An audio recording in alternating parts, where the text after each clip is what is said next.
Snafu is a podcast that contains adult themes and language. Listener discretion is advised.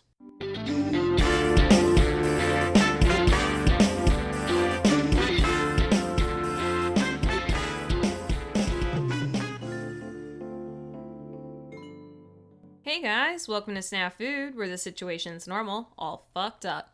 This is the podcast where we tell you stories of true crime, true mystery, and the truly fucked up shit that happens every single day, and then we just forget about it. So, we decided we wanted to remind you. I'm Shannon. And I'm Corey. Thanks for coming back for another listen, guys. We're glad to have you for this episode. Yeah, we're excited you're here, because I'm excited for this episode this week, too. No, seriously, I've been doing a little bit too much time at home. I've watched a little bit too much Bridezilla, and I think I got this weird idea stuck in my head. Like, I can't help but, like, I watch it like an SVU episode. Like, I want to see, it's like... probably not how you're supposed to watch it. I want to see how it's going to go down. I'm sure somebody's going to die, and then in the end, I honestly wish they would tell us, like, you know, like the way they do on Addicts, like, a couple months later, like, yeah. Hey, this happened to them, they dropped out of this rehab. Like, I just want to see, like, Becky and Jacob got divorced 6 months later. Like, you want to see the train wreck that's actually going to be out and become. Yeah, because if I had to sit there for an hour worth of screaming, I'd like to watch the end. Yeah, I don't blame you on that one. I think that's probably the better way to end the show anyway. I don't know. Like, it made me start thinking a lot about, like, couples who don't belong together, people who break up a lot, exes. And really funnily, like, how people have really strong feelings about exes. Some just won't let well enough alone. I got fortunate enough where I don't talk to mine anymore. But, you know, there are those people that they're kind of stuck with each other for one reason or another. Some decision they've made that kind of forces them to interact with each other. And that's not always a good situation for people to get into. I mean, I think that's usually kids. I was trying to put it politically correct without me going on my tirade. But yeah, it's kids. Kids or business or homes. Yeah. Any kind of property. You get too much of a connection, you're done for. There's a reason why I'm always just going to keep renting. Doesn't put my name down anything with anybody else. That sounds for longer ridiculous. than a year. It's a lot easier, trust me on that one. Yeah, and I mean, relationships are crazy. I guess it's like the worst ones I ever saw ending were probably in high school, to be really serious. Yeah, those are probably definitely the worst ones. Everything seems like the world's falling down and... Exactly. I wouldn't say like, oh no, like that's the worst thing that'll ever happen to you. It's just that that's mentally where you're at that age where like, no, but it is. You don't understand, the world just ended. Like, I never dated in high school, so I never had to go through that sort of shit, but I remember seeing some of my friends and they were just tore up about some girl, and I'm from a small town where there were 100 people in our graduating class, so you had no choice but to see them. Exactly. You're like, you break up, it's the end of the world, and then oops, you got to go to school with them the next day, and oh my god, he's already with like Susie over there. Like, I wouldn't even say Susie because every Susie I know is actually nice. But the point is like, it was just, it seems so bad, especially compared to college where you're like, like, I'm done, onwards. Yeah, I've forward. seen in college, I remember being at parties and a couple will have like a falling out. Like, it makes Nagasaki look tame. And like then knock down, drag out kind of thing. Yeah, you know, it's just one of those things. And then the party, everyone goes from being drunk and happy and listening to Journey to, holy shit, what the hell is going on here? Are they really going to speed away in their car? And then, you know, the next day you never see her or him ever again. You never hear a word about them again. They're just gone like they never existed. I didn't quite see that one. But I guess, and then, you know, of course, like we were saying, divorces. And in all honesty, like I said that, like, high school was the worst because, like, it's just cringeworthy. It is, like, the worst. Yeah. But it just seems like we said with divorce and, like, everybody having so much riding on all the stuff they put together, like, those are, like, the bad ones. That's where people start getting crazy and doing, like, revenge shit. And it's because you're so tied in with the other person. Like, I think there's levels to it. You know, there's plenty of petty to go around for everybody. Oh, yeah, absolutely. Know? And then it's kind of like, well, what are the levels where it starts to go too far? Like, you know, the beginning level, the petty level is like, well, I'm going to get in shape and I'm going to get, like, a hot new thing and I'm going to show them, like, I can do better. Like, yeah, okay. Yeah, or you could pull a Corey and, you know, sell all your things and move halfway across the country just to escape and be done with it. Yeah, start a new life all over. That's what I did. It was the best decision I ever made. Well, it's not like she'll find you online. It's not like your people have computers anyways. Yeah, no one has computers. No one can find anybody. I don't know. I think already going too far is like talking shit online. Maybe. Yeah, you don't need to air out your dirty laundry on Facebook. Or I don't know. How about keying some cars of the new girlfriend? That would probably be pretty bad.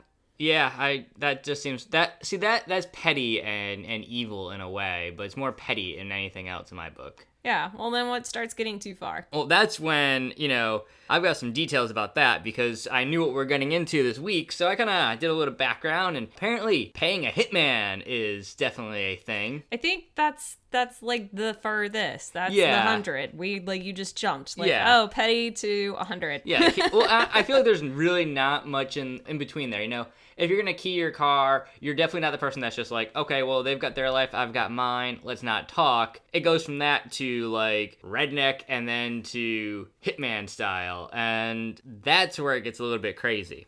So some of the stats I've had, if people are going to hire hitmen, one, be smart about it. When I'm going through the details... Oh, yeah. I mean, they're already hiring a hitman. I'm sure they're geniuses. Oh, yeah. I'm going through the details, and just, like, most people don't have Sunday dinner with a known killer of people, so they're asking... Why not? Why wouldn't you want to have him be your friend? Because it's just not what happens. So most people go through their bar or some of their friend circle and be like, hey, do you know anybody who could take care of this problem for me? And 9 out of 10 times that person's going to be a undercover cop. And I've seen that happening in most of these reports.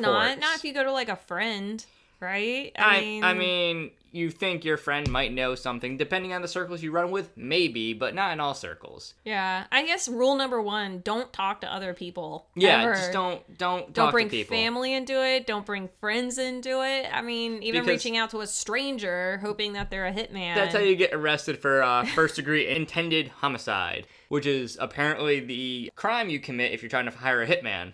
And then you also got to make sure that you're using the right amount of money. Most hitmen won't do things. I wondered that. Like, how much does a human life cost? It depends on who you are and who they are, I found out. Really? Yeah. Okay, I wanna go ahead and make some, like, weird guesses. Okay. So, does it matter if you're a guy or a girl? No. No. Okay, so we're just, like, gonna do a generalized, like, let's just put a 40-year-old something.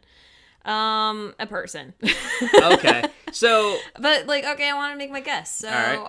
I think a proper amount to kill someone would be, like, 30 grand.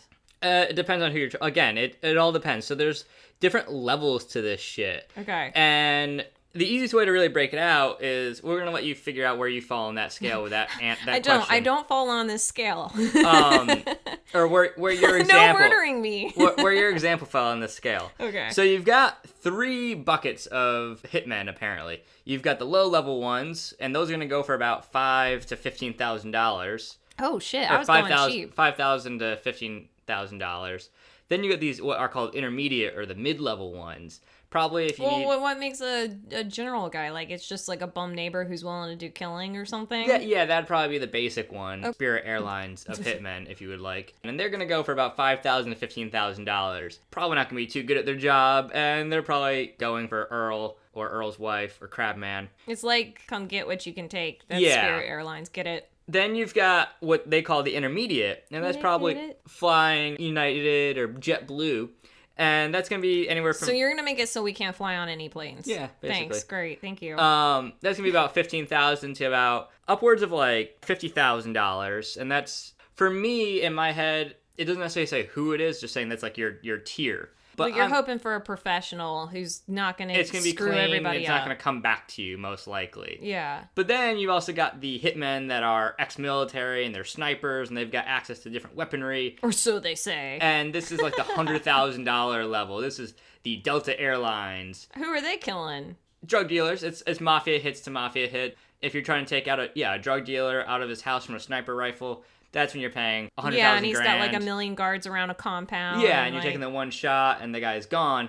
That's the $100,000. So that's not anything that we're going to be dealing with in today's stories, I don't think. Yeah, it's more see? crime boss to crime boss. You know, but there are some deals where people are trying to talk to a friend of a friend of a friend, and they've got $2,000 in cash and like a Rolex and other items to trade. Yeah, I don't know. Like that's still a crazy amount of money, but like at the same time you think about like I don't think a hitman has any qualms about killing people, but at the same time it's like what am I willing to put my life on the line for someone else? And that's what it is. I saw a quote that, you know, to the extent of I'm just doing the action. They're the ones that pull the trigger. So a lot of them, they have a weird zen about it. Whatever. That's just a way to put blame off of yourself and go shove it on someone else. Yeah, I mean, it probably is. I'm not defending it. I'm just stating what I saw. Yeah, no, okay. You know, and then all that also depends on where you're at, you know? I kind of went into a very topic-specific dive on this, and, you know, you're going to see for every 100 men that kill their wives or their female intimate partners, it's going to be about 75 women that kill their male intimate partners. So the numbers are very skewed right there. About what that makes it 3/4 of every spouse that's killed is a female, and a quarter of it is men. I feel like this is all messed up math already. No, it's math. It's math. Just let's forget the 175.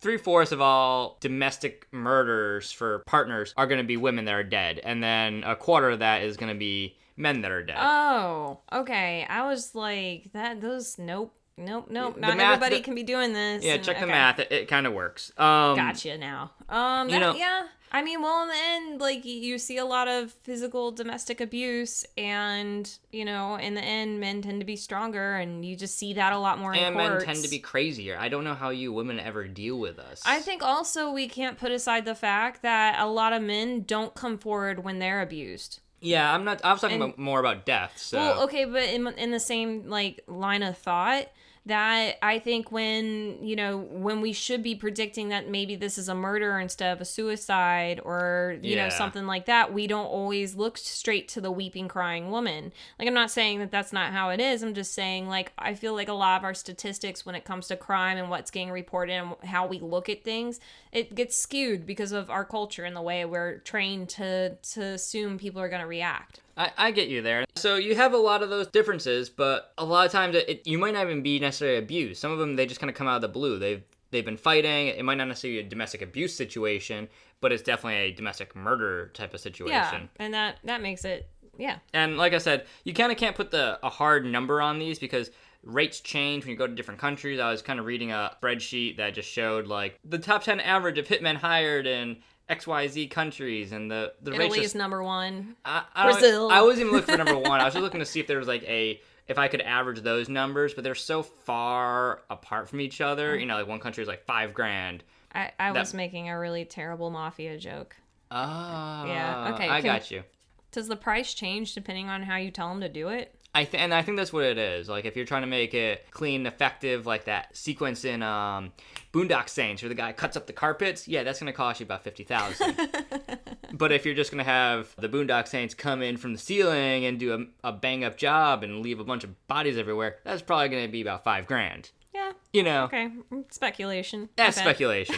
You know, but and then I guess, like, that's the thing that we're getting to on our topic today. We're getting into people who had their exes axed. Dun, dun, dun. There's our title today. Yeah. So essentially, like, I don't know. It gets just crazier. It's not so much the act in itself, but like all the crazy manipulation and planning that went into it. Yeah. So my story, we've got some kind of really odd twists, and things go from 0 to 1,000 really fast in this story. Okay, cool. You get to go first then. All right. Yeah, let's go first. Today's story has been making the rounds in the last few years because it's a recent story, which we're going to be telling today. The story of the murder plans laid out by Valerie MacDaniel and Lucas Jacob. Our story kind of centers around the life of Valerie Busick MacDaniel. And Valerie, she was a happy, intelligent Texan who got her undergraduate degree from the University of St. Thomas before actually transferring into University of Texas A&M for the veterinary school to become a vet. Animal vet, not vet. I don't know what I'm trying to say. Veterinary school, she's becoming a vet. Yeah, we get it. We know what that is. And while Valerie's at Texas A&M, she meets Marion MacDonald. because Marion is a very manly, lovely name. It's a very manly name, so we're going to call him Mac. And soon they began dating. Quickly, it seemed like all Valerie's dreams are coming true. This is the man of her dreams. He's a stand-up guy. And the two eventually become married. Does that how that works? Yeah, that's what happens. You fall head over heels for somebody, they give you a fancy little ring, and you're married. Ta-da! Valerie actually recalls in an audio diary that she had a very beautiful fairy tale wedding, and they were then graced with a house that her parents had bought for them to live in. That must be nice. So everything's going perfect for Valerie at this point. That is like a freaking little girl's dream. I want to be a veterinarian. I want to get married and have a house and she's doing pretty good. The past 4 years of learning how to euthanize cats. Stop. Just saying. I know people went to vet school. I don't like it. Not long after their marriage, though, the two actually decided to open up their own private clinic. And just so you're aware, guys, opening a private veterinary clinic isn't a small feat. That's going to be an expensive... Yeah, that shit's expensive. Expensive fucking deal. So they've got to be... It's like anybody, like a dentist, a doctor, to open your own clinic is like something you should be 50 and finally managing to do. Yeah, so they might be bankrolled by Valerie's family or Mac's family. They're getting bankrolled from somewhere else, just so you even get the thing started. Once you're a vet, you can charge whatever rates you want, and it'll pay for itself. Yeah, people will pay that money to save their animals. Yep. And what would happen here is Valerie's she's the veterinarian, and Mac's the office manager. So, we're married, we live in the same house, and we work together in the same clinic. Hooray! Life is so perfect. Oh, joy. And they were actually the envy of most of their friends. No, seriously though, yeah, you could have a pretty good time. I would find that a little underfoot, but if you have the right, not at all. If you have the right boundaries, and you're like, this is work, we don't have to do any of that nonsense. We don't bring home whatever. I think it could be fun. I think it's a terrible, terrible move. But like I said, their friends envied them, and their life was actually accomplishing a lot of big things very early. The private practice actually worked really well, and it's flourishing. They've got fancy cars, a Mercedes-Benz, and a BMW. They got a second house in Galveston, which for those of you who don't know Texas, Galveston's a little island off of Houston. Very popular tourist spot. It's the beach. Everybody gets to go to the beach. It's Texas beach, so... It's brown. It's brown water. It's actually not that bad. And they actually are talking about buying a boat. Life is going great for these two. I want to buy a boat. So do I. But, like most people, Valerie kind of feels like she's missing out on something. And this is a girl who desperately wants to have a child. Unfortunately, the couple, they keep trying, and they're struggling to conceive. And according to Valerie's cousin, Cody, she can't have kids. It's just not in the cards. It's not biologically possible for her. So their only option is to adopt. That's fine, too. Yeah, Lots of kids need to get adopted. There's a lot of kids out there, their parents can't take them for whatever reason. Yeah, but it's just also a lot of work to get that even. I know. But yeah, sometimes it's the only option. And Valerie and Mac, they actually become very fortunate because they're able to adopt a 2-day-old baby girl in 2008. Well, good for them. So, it's not like you're... I don't know why I'm excited, as if I don't know where this shit's going. I know the topic of today. Yeah. And for Valerie, this should be the epitome of all her completed goals. High education, marriage, a flourishing company, and a child. She should be super happy, and she actually is for a little bit. But soon, Valerie's world comes crashing down around them because she gets a phone call from some strange woman saying, hey, your man Mac? Yeah, he's my man too. Oh my god. So she gets a call from her husband's mistress, and... That petty bitch. And apparently it comes out that it's not just her that Mac's been involved with. That there's been a revolving list of women that Mac is sleeping with and being around with. Oh my... You know what that is, right? That's a woman who is the other woman, and then she got cheated on, and now she's mad. Oh, yeah. And instead of doing the right thing where you're always screwing up and probably shouldn't have been doing this, you're attacking the one innocent person in this party. Yeah. That's kind of what's going on here, and understandably, Valerie is very stunned about this. So she leaves him. We wish. It would be so much easier if it was that. Oh my god. No, she confronts Mac. Hurt you. Leave him. She goes up to Mac, she confronts him, and then she forgives him, like some sort of... Forgiver. That's the word I was looking for. I was looking for a better word than forgiver. Some sort of very nice forgiver. She wanted to work it out. They had a growing family and they had a business together. That's not something you can just easily throw away. Yeah, I mean, I don't know. That sounds like a lot of infidelity to me. Oh, it does to me too, and I think she's being silly. But, I'm not Valerie. Valerie, you're so silly. Silly girl. Valerie actually finds out that Max starts cheating again after she forgives him. Of course. And, once she... Because he got away with it. Yeah. And once she, catches wind that he's out there cheating again, she begins to actually throw the divorce option out there. More as a threat of divorce than actually divorce. Because in the end, Valerie always claims that she's always going to forgive Mac, that she wants to make this family work. But by December 2014, after 17 years of marriage, Valerie filed for divorce, citing Mac's adultery as the reason. Yeah, that pretty much sounds right. Yeah, that sounds right. End of it, end of game, and hands off, right? No.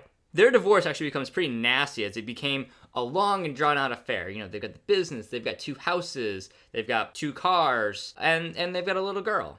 So it wouldn't be finalized until August of 2016, after almost a year and a half of going through this. In the end... And you know what that is. It's like little stupid shit. Like, I want this car, and, no, I want that pet, and... that's when you're like breaking down every little thing because you think you deserve X, Y, and Z because he did, blah, blah, blah. Yeah. But in the end, the court system's just sitting there going, yeah, go ahead. Argue over that. Like, we're just getting paid for every minute you sit here. Yep. And it does become one of those situations where they are fighting over everything. They're fighting over the business. They're fighting over the houses. Eventually, Valerie's actually ordered to pay Mac $1.25 million for his share of the business. I told you that shit was expensive. Yeah. And I don't even think about how expensive it is until you see it come down like this. And that's like his half. Like, that's not even like the whole business. And she's the doctor. He's literally just... He's just office manager and handling a lot of the accounts. Oh my God. So in the end of it, she gets the Houston house and she gets to practice because she's the vet. And Mac was going to get the Galveston house, the pet cremation business that they had, because that's a thing that all vets Dude, that would make so much money. Oh my God. That would be the one she should have, like, she's being dumb. And on top of it all, he's also getting the $1.25 million from Valerie for his part of the veterinary clinic. He sounds like he kind of made out like a bandit, and he's the one that was screwing around. Yeah, America's court system, I guess. Woo-woo. Eventually, Valerie kind of catches the eye of her neighbor's adult son, Leon Jacobs. Leon Jacobs, he's an attractive and up-and-coming doctor he's only about 8 years younger than Valerie. But people are like that's a little cougarish. It's not terribly, though. I mean, I've dated women who are 14 years older than me, but... whatever. Cougars are cougars. Okay, learning things about you. And, the day they meet, Valerie actually kind of claims that he's just the cockiest motherfucker you're ever going to meet because he runs up to her and just sticks his hand out as he made introductions. He just kind of very sure of himself, and it kind of turned Valerie off at first. But in her diary, she also says that you could tell he knew how beautiful he was, and she was lonely. Okay, so was she actually turned off? I think by the personality, but then you remove the personality for it, she hasn't had a... I think someone doth protest too much. I think so. But, and the two actually kind of claim to be friends for a long time, but with the divorce, things start to change between them. They see each other in different lights, and especially coming from Valerie. She was kind of very sworn up to Mac for a while there. On an evening in early 2017, the two were sitting together, drinking wine. Valerie had her feet up in the chair next to Leon. And at some point, he just reached his hand out and ran a finger up her left foot. And according to Valerie, that was it. That was the movie moment, which gross. It's foot fetish. Yeah. I have to read that one out from my notes because also it's like the bare minimum. He touched my foot. That's what I'm thinking. She hasn't had a turn in about a year and a half now. Oh my God. Okay. I mean, maybe not wrong, but still. I mean, tell me I'm... Yeah. One girl needs to get out on date. She needs to... Oh my God, someone touched my foot. So despite the fact that Valerie was actually struggling with the constant battle of the divorce, Valerie had Leon, and the two seemed to be very much in love already. One of those, quick out of the gates, fall for each other, and go nuts type of situations. Yeah, it's your first time out of a relationship in, how many years? Yeah, you're gonna... It's your rebound. And they're diving into it head first. It's getting very physical. But the two seem to be very into each other and very loving with each other. She said he's younger and hot, so... Yeah, okay. Yeah, isn't that what everyone in the world wants? That's how you upgrade. And according to Valerie's diary, their first sexual encounter did not involve feet, surprisingly, but was actually, quote, the most passionate romantic moment in her life. So maybe she's a foot fetishist. Damn, Mac, what were you doing?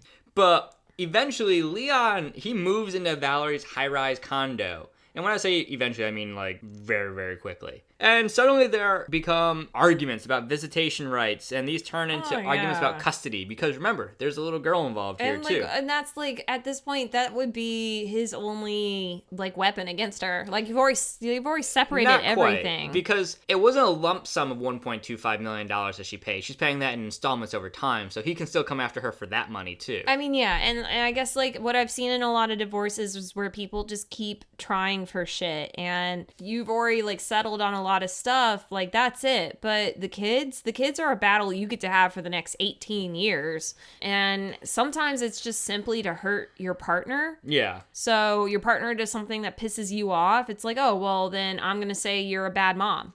That's why when you guys are getting divorced, get divorced before you have assets. So much easier. Never combine your assets. Never combine them in the first place, but also get divorced before you have assets. Hide assets. We're not going to give suggestions on how to be crappy people. Just be good in your marriage. I might. Don't get married unless you want to be together forever, the end. Yeah, remember, that's going to be a forever thing.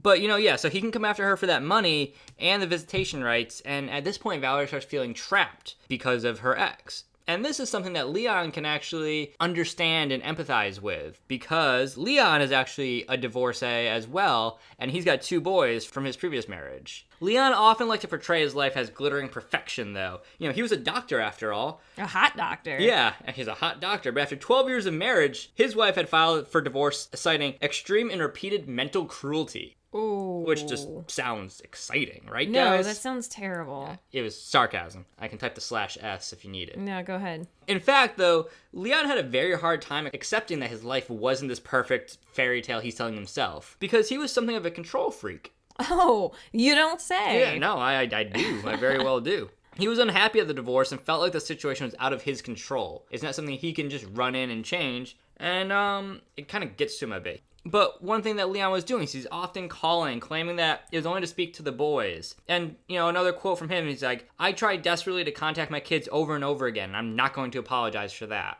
I think that's bullshit. I hate when people are like, oh, I suddenly need to talk to my kids like every other hour. Like, you never did that before. Yeah, Like, no. You didn't give a shit before. What? Like, that's just harassment. Yeah, and, just to kind of continue on with what Shannon's saying, about a year after his divorce, Am I, like, on the ball? Yeah, he's awesome. Actually arrested for stalking his ex-wife. Oh, no. She said that he made phone calls, sent texts and emails threatening to inflict bodily harm on her. He ended up pleading guilty to an attempt of cyber harassment, but he said that his ex-wife had gone overboard with her complaints as well. Okay, no, it's you not don't as bad as she's making it, guys. It's not as bad as she's making it, but also I'm guilty. Yeah, so maybe it is. What a schmuck. He served some probation, his other charges got dropped. Eventually, Leon, he moved himself to Pittsburgh to begin a new residency there, and he met a 33-year-old hotel assistant manager by the name of Megan Verikas. And the couple quickly turned hot and heavy, and they soon moved to Houston, where they lived an expensive lifestyle filled with vacations. I mean, okay, yes, please. She's trying to make his life all fancy, and he's a doctor, so he's going to run that doctor life. But, he kind of moved to Pittsburgh to start a residency, right? Yeah, well, now he's starting a whole new one in Houston. Like, residencies last. You're not, like, somewhere for, like, a year, right? Nah, you're there for, like, how long was Scrubs? Like 7 years, then. Yeah, you're there you are, like, because that was one of the big things with doctors, is, like, yeah, you become a doctor when you're out of school, but then you're in your residency and you gotta learn, you gotta go through the pecking order to get into what you want to do. It is a few years. I don't think it's 1 year. I think you do, like... So he gets one place, meets a girl, and, like, moves to another. He moves to Houston and starts a new residency, and this is going to be his 7th residency that he started. Oh, no. That means that... No. Right? That means what? It means he's, like, moving, like, he can't... It means that he just keeps bouncing around, and it kind of shows that maybe being a doctor isn't what's going to turn out best for Leon here. He had failed to become a doctor because he literally failed out of every other residency program he'd been a part of. And, basically what it is Leon kind of has that big fish in a little pond, fat man in a little coat, Napoleon syndrome. And no matter where he was, he seemed to think that he was the smartest person in the room. I'm going to touch lightly on this one, but Leon, he graduated from a Caribbean medical school in Grenada in 2005. Oh. So he didn't even really Okay, my whole understanding, like, if you had to say I went to school in Grenada, it kind of means you can't go to school anywhere else. Yeah, it means that's the medical school you can get into. And, they have programs that are good for, No, you do not want a doctor from Granada. No, you don't. I think you just pay for your degree, and they're like, oh yeah, you're a doctor now. You know what blood is? Yep, it's inside the body. That's where it's supposed to be. Great. On top of having that degree from Granada, he also has a difficulty getting along with his coworkers and with patients. At one point, one of his work records indicates that it was believed that Leon could be a danger to his patients and a liability to any facility he was in that he worked at. It's sounding almost like our nurse. Yeah. I mean, at hospitals knowing that you were shit and you do not need to be here. Yeah. But at least they're like... At least they're firing him, so I don't know how he's getting to other programs. Probably because they don't want to end up paying him like a real doctor, and they want to nip that shit in the ass. Yeah. At least the nurse Hugel that we talked about, 2 weeks ago now? At least he had an actual nursing license. Right. Actually, in 2012, he actually does get arrested for burglarizing the home of a former hospital administrator. And he pled guilty to the crime of trespassing. Not necessarily to burglary, but to trespassing. He's crazy. Yeah, he's a little bit insane. In 2016, he found himself filing for bankruptcy because he had a claim of total assets of around $63,000, but his debt was about $250,000. Yeah, it's called medical school. He also owed $95,000 in change to some attorneys in Ohio, Illinois, and Pennsylvania. He owes a little over $2,000 in childcare expenses, and he owes a whopping $21,000 to Rivers Casino in Pennsylvania. Okay, that's a lot to take in and okay. Yeah, so, he's playing doctor, but he's also playing high roller, and it's failing on both accounts. I was expecting you to say, okay, he had medical school debt, and he had the divorce debt, and, childcare, and, you literally just said, she's getting, $2,000 something for childcare, and the lawyers are getting, 90 grand. Yeah, 95, and then, yeah. But then you said that there's, 3 different states for that. Yeah. That's not a divorce. No, there's got to be other reasons that he's got... Probably the burglary you talked about. Yeah, I'm assuming the amount of time he's been to court, he's got enough lawyer fees kind of stacked up, and he just walks in, put it on my tab, guys, and they're like, okay, sir, we'll come back for you later. Face, whatever. And then he's got a gambling problem. Yeah, and he's got a gambling addiction. But just like his failing career, it seems that his relationship is falling apart. And mind you guys, this is the relationship with Megan, the girl who came from Pittsburgh to Houston with him. And Megan actually says that Leon becomes violent and was a threat to her. Surprise. She doesn't ever feel safe with him. 3 years into their relationship, in January 2017, she calls it quits, telling Leon to get his things and move out. That confrontation turned into an argument that ended with the police being called, and Megan claiming that he grabbed her face with his hands, applied pressure, busting her upper lip and causing her pain. That's weird. That's battery right there. Weird. Yeah, it's a very specific... I'm not saying I don't believe her. It's just I think if your lip gets busted, it's you got hit. I would never think you grab someone's face. Yeah. So hard. But that's also really scary. But the thing is, Leon kind of claims that none of these tales are true. That it's Megan that had become hostile to him. Oh yeah, of course. That's why she's got the busted face, Oh right? yeah, absolutely. And once again, Leon finds himself in trouble with the police because of this. He's got charges now for assault and for stalking. Megan says that once they broke up, Leon flooded her phone with calls and text messages. Oh, so he went back to his old MO. Yeah, he's got a thing. Oh, you broke up with me? I'm going to bother you until you call the cops on me. He reportedly cut her car off and yelled, "You are throwing away the best thing that ever happened to you." So yeah, that'll prove it. I'm picturing some white trash type of pulling in front of her, getting out of the car, banging on the hood and screaming type of situation. Oh my god, no better way to make her really regret that, right? Oh yeah, no, this is the best way to show. I made such a mistake. Look You're at this so guy right. screaming at me. I did make the biggest mistake of my life. Yeah.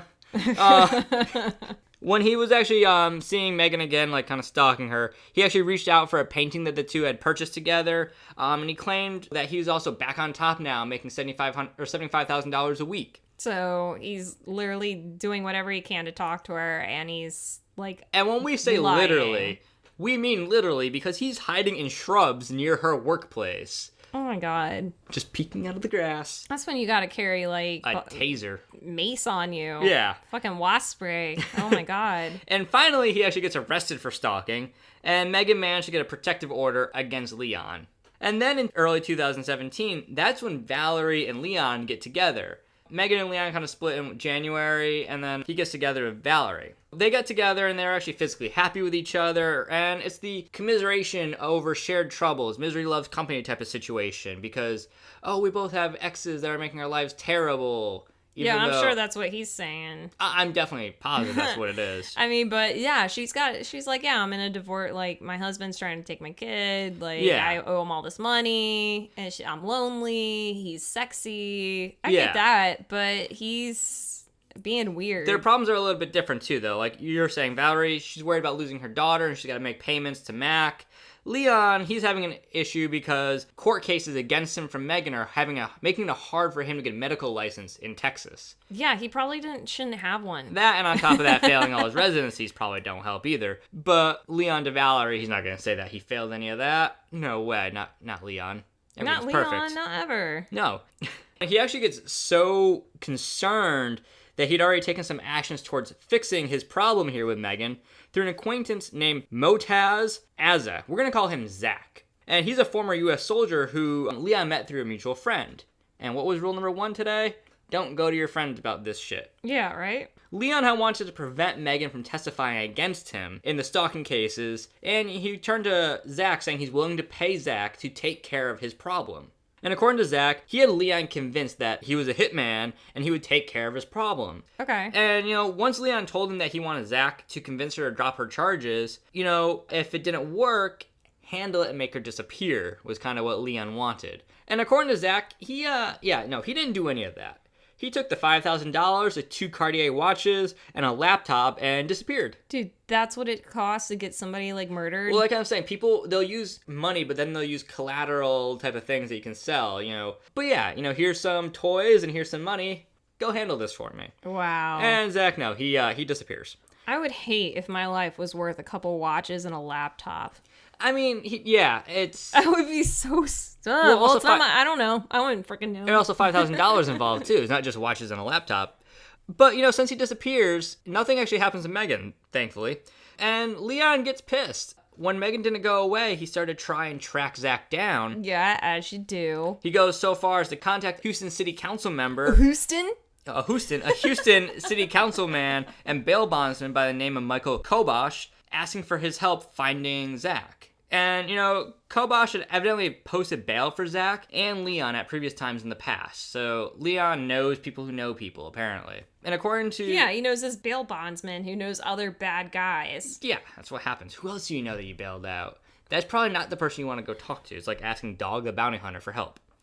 And according to Kobosh, Leon said, you know who Zach is. I want his number. I already paid him to take care of this matter. I want this girl out of the picture. I don't want her to testify against me, and I paid him a lot of money. He's just, outright saying it. He doesn't even give a shit who knows. No, he's pissed off and cranky at the moment. Wow, what an entitled little shit. And after this meeting with this quote, Kobosh, he goes straight to the Houston police on this matter, and he's like... Yeah, he's a councilman. Yeah. Of course he's not screwing himself over and washed up, not even doctor. Yeah. And, the police, they get it, with the police involved now, they track down Zach, and they asked if he would cooperate with their investigation by aiding an undercover officer. Zach agrees, yeah, sure, whatever you need. And he calls Leon to set up a meeting with his supposed... I bet it's not just, yeah, sure. I bet he's, freaking out. Yeah. Isn't that somehow illegal? I don't know. Taking money from a dumb person's not illegal, but... You have, I think, because you've got probable cause at that point. Yeah, you didn't turn it in or anything. Yeah, you've got probable cause at this point. But, what happened is Zach calls Leon. He sets up a meeting with his supposed contract killer friend. And during the phone call, Leon asked, we're taking care of both problems? And, this kind of confuses Zach. He's like, I know about Megan. What do you mean another problem? Yeah, because he got paid for one girl. Yeah, so Leon, just being Leon and not being too bright, he's like, Valerie wants to talk to you about what she wants you to do to her ex-husband. And it just is confusing that Leon brought this up to someone that didn't know about it in the first place. He's on a phone call. Yeah. And, dumbass. So it brings Valerie into this. And the next day, these two classy urban Texans, they go meet with Zach and his undercover agent friend at an Olive Garden. Oh my God. Because nothing says classy and crime like an Olive Garden. Of course not. You gotta have that all-you-can-eat bread and salad. That unlimited soup, salad, and breadsticks lunch. The best way to discuss cold-blooded murder. Can't get any bigger in Texas than Olive Garden. Yeah. That's where I go to discuss all my cold-blooded murders. I mean, all your most important business, clearly. Yeah. And, they get there, and they're talking over the soup, salad, and breadsticks, and I think they were choosing, different salad. They wanted spaghetti and meat sauce. It was a really interesting conversation. But at the end of it, they also agreed to pay another $10,000 on top of the $5,000 the two watched on the laptop to have Mac killed as well as Megan. Valerie admitted that she would have to pay this $10,000 in installments, though. And Mac's murder was going to have to look like a violent carjacking gone wrong. Let's make it a little bit messy, so that's why we're going to pay the extra. Like I said, depends on what you're looking for, depends on how much you're going to pay. Yeah, I was thinking about putting people in, brick shoes and putting them in a river or something, but yeah, yours makes, okay, Don other Shannon. sense. We got a new Don boss here. I've been watching too much Boardwalk Empire. Yes, you have. You definitely have. Mac's death was supposed to look like a carjacking. Megan was supposed to be kidnapped and released on the requirement that she drops the charges. See, that's dumb. And you can't leave someone, alive like that. And if she didn't agree, well, kill her. Is kind of how that agreement went down. So, lesson learned, always agree, get away, and fuck their life up. Got it. Yeah. Always agree for that.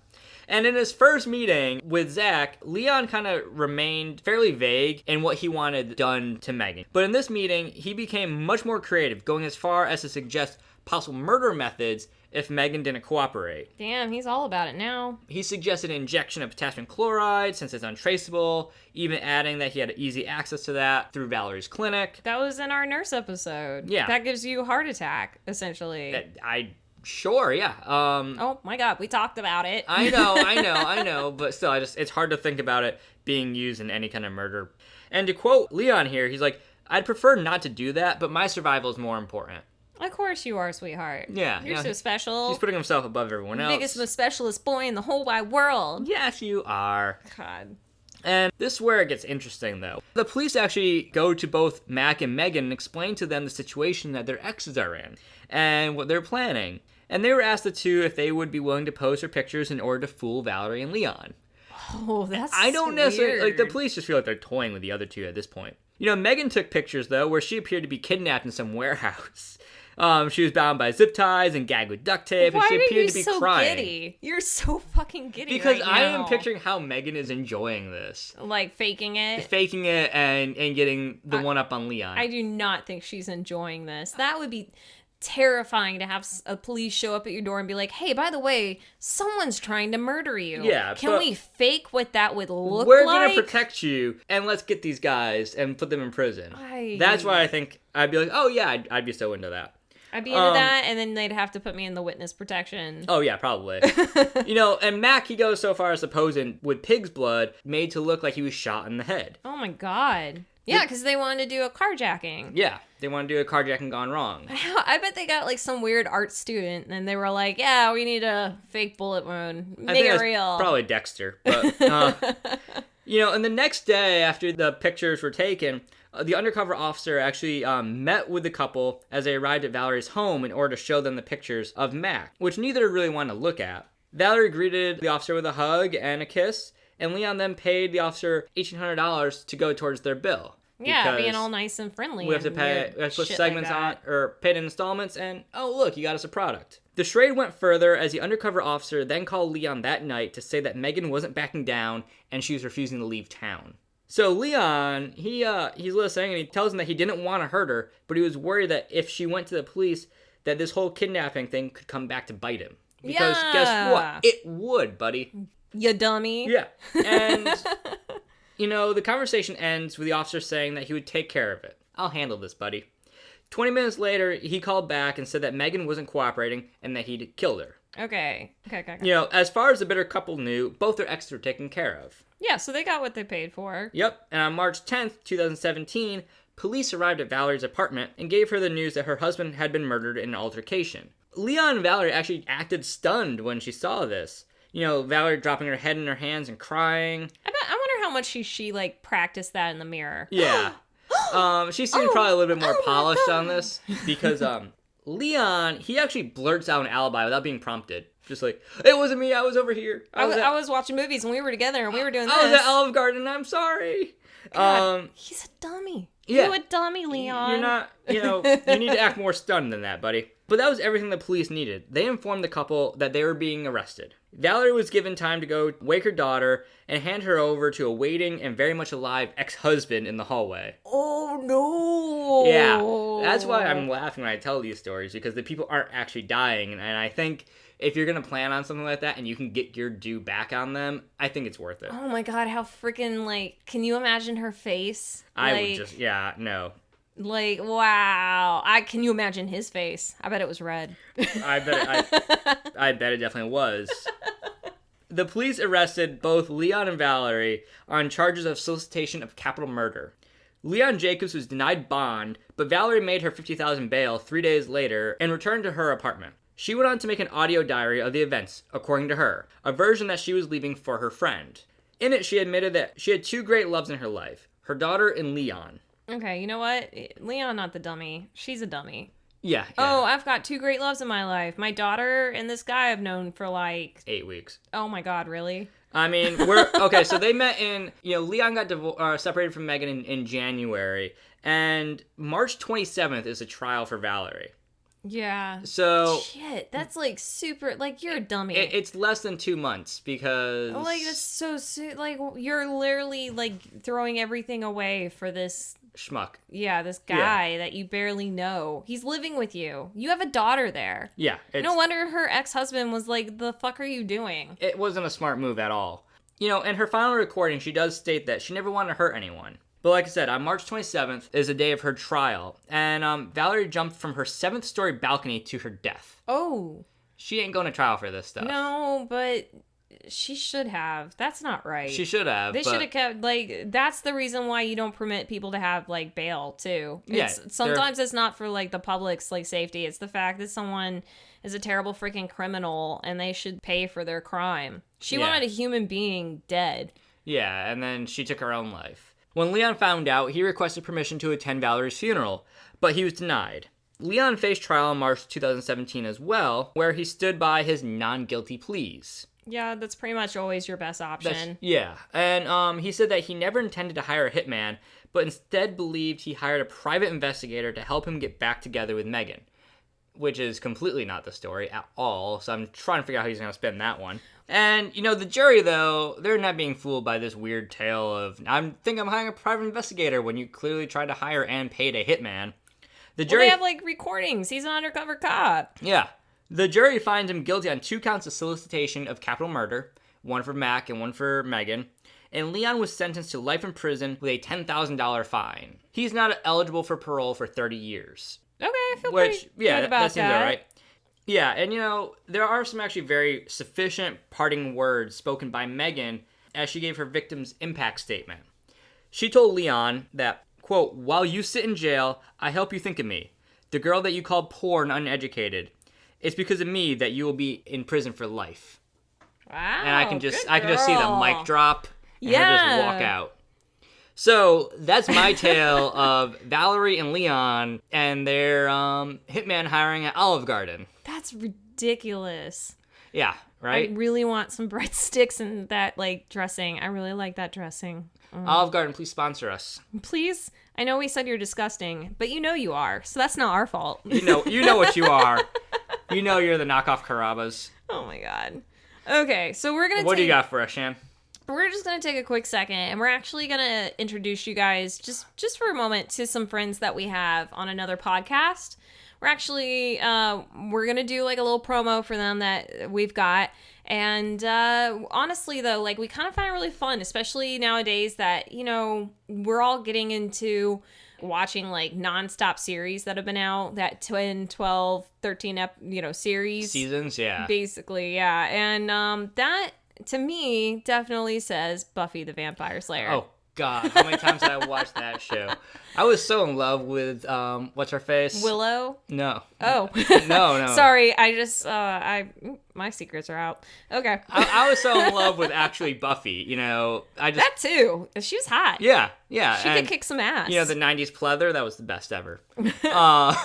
Well, that being said, we definitely hope you check out our friends, and we're going to go ahead and read their promo. Come hang out and re-experience the legendary saga of Buffy the Vampire Slayer from a whole new perspective with co-hosts Josh and Rex on Beer with Buffy. You're going to relax and occasionally guffaw as their unique brand of humor unravels yet another episode each week. Shamelessly indulge vicariously in semi-hedonistic geekery as these two pioneers of absolutely nothing selflessly donate their livers to celebrating an epic cult classic. I could drink to that. That's pretty amazing.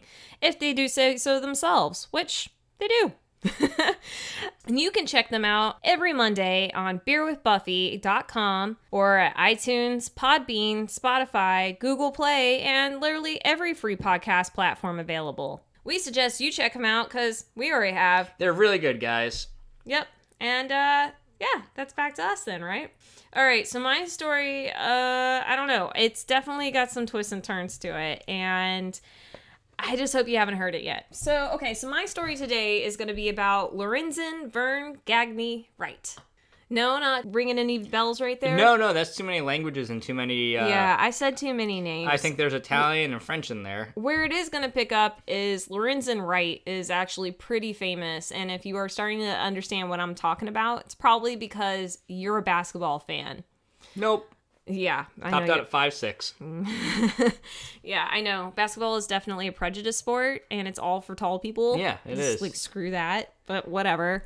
Can you hear how bitter my shortness is coming out? A little bit, yeah. Fine. Anyways, Lorenzen is actually a fantastic human being, and I just want to go into his life a little bit. So we said he's pretty famous. Lorenzen Wright was born to Herb Wright and Deborah Marion. And like right away, like that his young life is a little confusing, especially because like I said, he's going to be into basketball. He's pretty famous. And a lot of people, you think the stats would be pretty clear, but for him, not so much. I think at a pretty early age, his parents got separated and his mama stayed in Mississippi and his dad was in Memphis. So, and I feel it's weird because like last episode we were talking all about these places too. Yeah. But anyways, so he did grow up in both areas. You know, the way that the states are built up, like it's not hard to drive. You know, it's like 80 miles from Tennessee sometimes into certain areas in Mississippi. So he spent time back and forth. But his dad was the one who was in Memphis, and his father was actually into basketball as well. And he actually ended up competing in Finland. And he even tried out once for the Utah Jazz. So if you can imagine, the guy's probably pretty freaking tall himself. Yeah, absolutely. And then, you know, Herb had to put his basketball aspirations aside. When that's not working out for you, sometimes you have to change up your career. And for him, he ended up joining the Memphis Police Department. All right. Unfortunately, when Lorenzen was about 7, his dad had an altercation with some kids that he had kicked out from loitering, and those kids came back and they ended up shooting him, and Herb was paralyzed for the rest of his life. It didn't stop him from being the guy that he wanted to be, though. And, you know, Herb had been a great basketball player. You don't just lose all your skills and your knowledge and your ability to even teach that. So, like, for the rest of his life, he goes on to coach summer leagues for basketball. And he was a really big influence on Lorenzen, who in himself would take after his dad and become great at basketball, but he also took on, for sure, the height. Because this kid ends up standing at 6'11". Oh, jeez. He is a mountain. And he also weighs around like 260 pounds.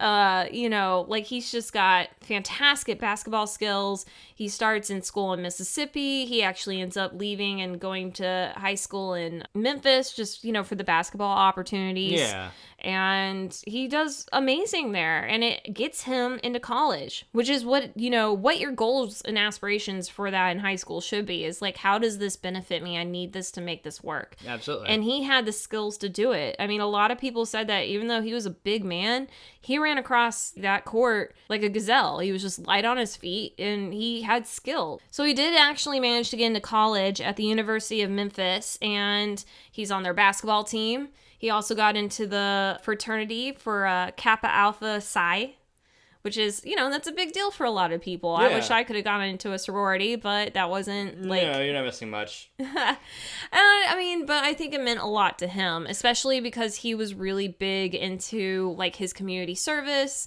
And they would say things like anytime they'd come to his basketball team and like, hey, who's going to go to the local hospital and meet kids? His hand would be the first one up. Yeah, a lot of people, they go Greek for the good reasons, but then there's so many more that end up being like Animal House, and that can't be good. Well, I don't know why he did it, but I know that he did allow it to give him some of the opportunities to give back to the community like he'd been doing his entire life. Yeah. So, his basketball career starts going really well. And in fact, by 1996, so he's going to college around 1994, 1996, he's second team All-American, which is like all the colleges in the United States kind of put up all their best players and make their own little teams. Yeah. And he was on the second team for that. And then he was actually on the first team for all conference. So something very similar, like a certain... just for that conference.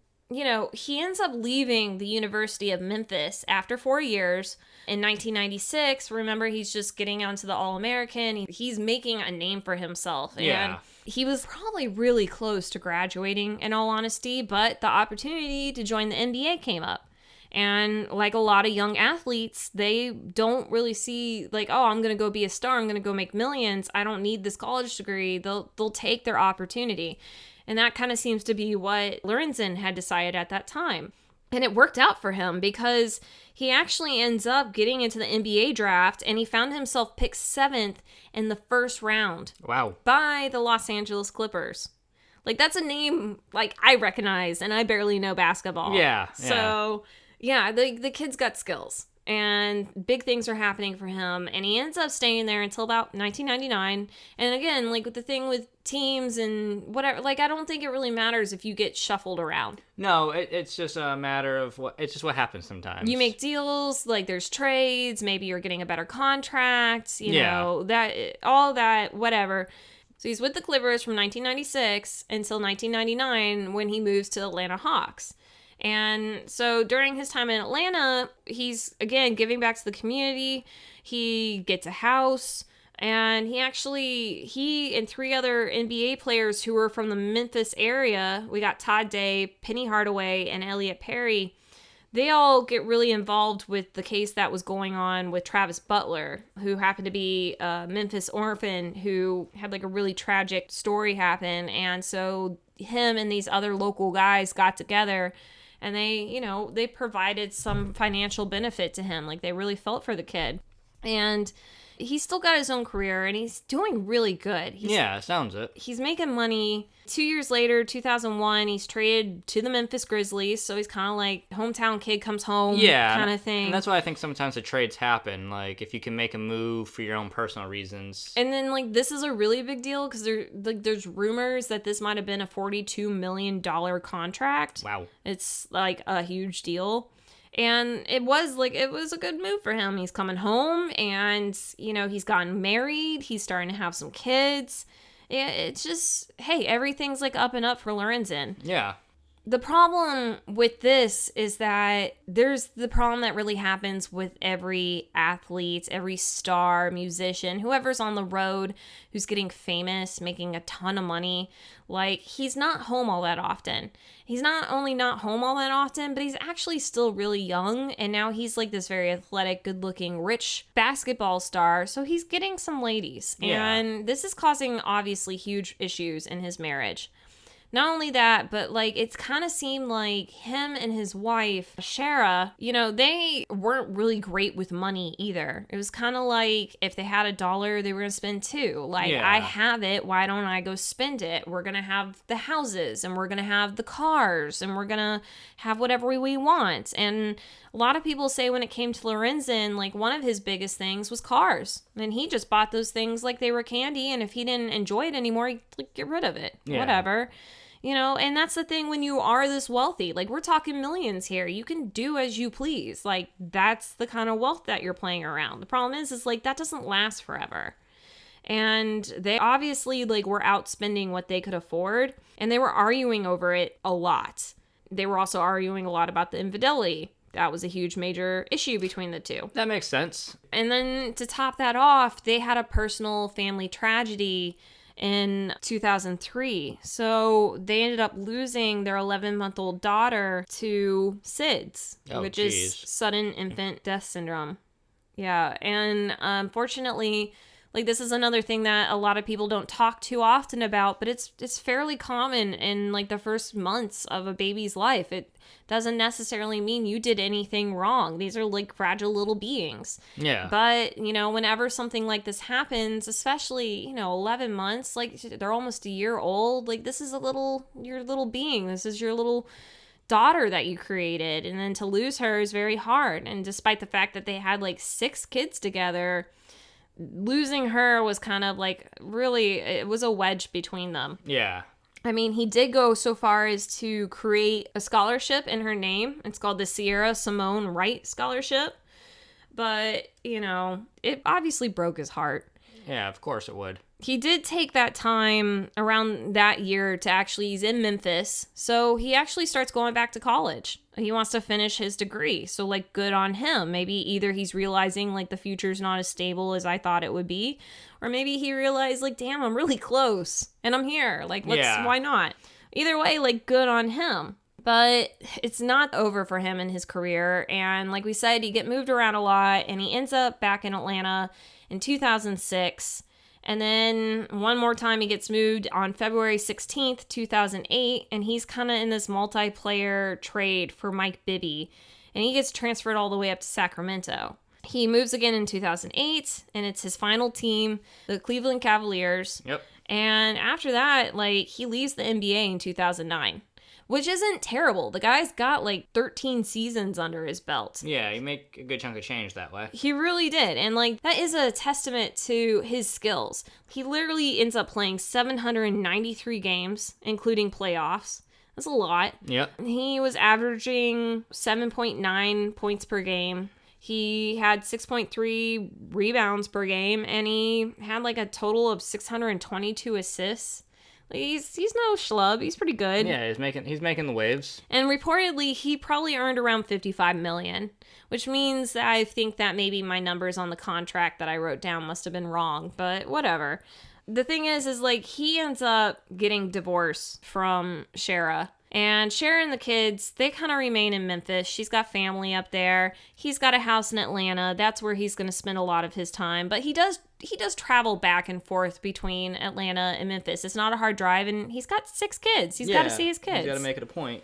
But it would be on July 19th that would actually be the last day that anyone would ever see or hear from Lorenzen alive ever again. That Sunday night, Lorenzen was in Memphis, and he ends up getting together with a friend, and they're kind of hanging out when he says, like, we got to go pick up my son from the gym. So he and his buddy go pick up his son, Lorenzen Jr., and he tells his friend, like, I got to take my kid home because Shara's she's harassing me, and she's demanding that, you know, I bring him home tonight. Yeah. Which, you know, who's to say where he's staying at? Maybe this is his ex. You know, maybe he's staying at a hotel. Maybe he normally brings the kid back. But either way, like, she's really making it a point to be like, you got to come out here. So they pick up Lorenzen Jr. around 10 o'clock. And the last time anyone who is friendly to Lorenzen sees him alive is when his friend drops him off around like 10-ish, 10:30. And he tells his friend, like, hey, I got to go inside. I got to deal with this. But, you know, I'll give you a call later. I'll see you later, man. Yeah, okay. You know, like, that's how it been done. And, like, I feel like that sounds, like, weirder. Like, I gotta deal with this. It does sound kind of odd, yeah. But I think that's a simple way of being like, ah, shit, my ex is, you know, causing a fuss, or I gotta talk to her, or I gotta, you know, I'm dropping my kid off. This is gonna take longer than you want to wait in this car. Yeah, I think that's kind of that's kind of all I hear of it is, you know, hey, I gotta handle this shit right now. Yeah. I'll see you later. I don't think he wasn't acting weird. I think he's just like, yeah, I'm in town. She's texting me. I gotta go deal with her crazy butt. Whatever. So he does. And like I said, that's the last time, like, he's heard from. And in fact, it's his mom, Deborah. She starts calling around because according to her, like, she and her son talk. Like, there ain't, you know, there's no reason for him not to call me or me not to know where he is, but he's not answering his phone. Yeah. And she starts becoming so concerned that she's actually, like, reaching out to his friends. Like, hey, have you seen Lorenzen? And the friend that had dropped him off that night was like, man, that's like really, really weird. Like, why? Yeah, I mean, I dropped him off and it's weird. I haven't heard from him either. Yeah, he said he would call me. So it's his mom that ends up putting in a missing persons report like 48 hours after he is last seen. So there's 48 hours already. We had nothing from Lorenzen. But then she goes on to claim that it's the Coyersville police who failed to properly check into her missing persons report. And the problem is like she literally has no idea just how right she is because things start to go wrong really fast here. It happens that just shortly after midnight on July 19th, 2010, from a field near TPC Southwind Golf Course, Lorenzen actually made his last phone call, and it wasn't to his friends. It was to 911. And so the call is online and you can go listen to it now. It's super chilling. And the way that these calls work is like the recording already picks up before the actual dispatcher does. So when you start listening to this recording, ring, ring, ring, picks up, all of a sudden you start hearing gunshots in the background, like bang, bang. You hear like a muffled call, like you can't really quite make out what they're saying, but it's almost like a crying out. Yeah. And then it picks up and you hear a few more gunshots. You hear Lorenzen say something like, God damn. And then you start hearing gunshot. And then you hear a quick succession of gunshots after dun, dun, dun, dun, dun, one after another. And then here's the dispatcher. And all she's saying is, hello, hello. Then you can literally hear her voice clear as a bell, and she's really super frustrated, and she goes, I don't hear nothing but gunshots. Hello, hello. And that's it. That's the phone call, right? So we're thinking, oh my God, the police have a phone call. It's filled with gunshots. It's filled with yelling and a cry out and more gunshots. Like, clearly they should go do something, correct? Evidently, that I guess isn't correct because she doesn't do jack shit. Evidently, this dispatcher was frustrated that nobody had answered. She then claimed that the location couldn't be quite pinpointed. Yeah. So they never passed it on to any officers to go check out whatever area this could have been in. You have a phone call with gunshots in it, and you recognize that they're gunshots. You need to take that next step. The very least she could have done is reported out to that area, hey, I have gunshots in a not realized area, please be on alert, go blah, blah, blah. Nothing. She reports it to nobody. On top of that, there starts to become this discussion of like, well, whose, area is that really if you can't quite pinpoint it? Is it their jurisdiction? Is it our? Like, fuck you. Why don't you tell the bordering jurisdiction? There might be people out there shooting someone. Yeah. Either way, she does nothing. And then when his mom, Deborah, goes and puts out a missing persons report, they don't have any way to go back and double check like any weird phone calls that happened because she didn't fucking report it. So I just that's crazy to me. So, and like, not only does she not report it to like other officers who might have been in the field, she doesn't report it to her supervisors until 8 days later. Jeez. Something about it, 8 days later, she decides that... That's so weird. Probably because they did have a missing persons report. He's actually pretty high profile, and they did some minor digging and was like, oh, what's this weird thing? And she was like, oh, well, yeah, I did have this weird phone call that exact date with gunshots in it. Yeah. So now we have 8 days later, and they pick up the phone call, and they actually do use the cell phone pinging off of towers to start trying to locate the specific area that this phone call might have come from. Something that should have been done the moment that she got that call. Yeah. In the meantime, his ex-wife, Shara, she actually, just a day later, she goes on the news. It's just really weird. She, makes a really tearful statement. She just keeps repeating, last time I saw him, he was fine. So as far as I know, he's fine. I'm just going to believe he's fine until then. And she's crying, and she's making a big scene. But at the same time, she's not the one that made the missing persons report. Yeah. His mama did. And of all people... You're there. He was at your house. You got kids that he's supposed to be seeing. Yeah. So why aren't you reporting this? That's really weird. The way the story ends up breaking down is it's not until 10 days after his death that police are finally able to pinpoint the exact area that the cell phone call had been made in. And they actually do end up in that field that I listed.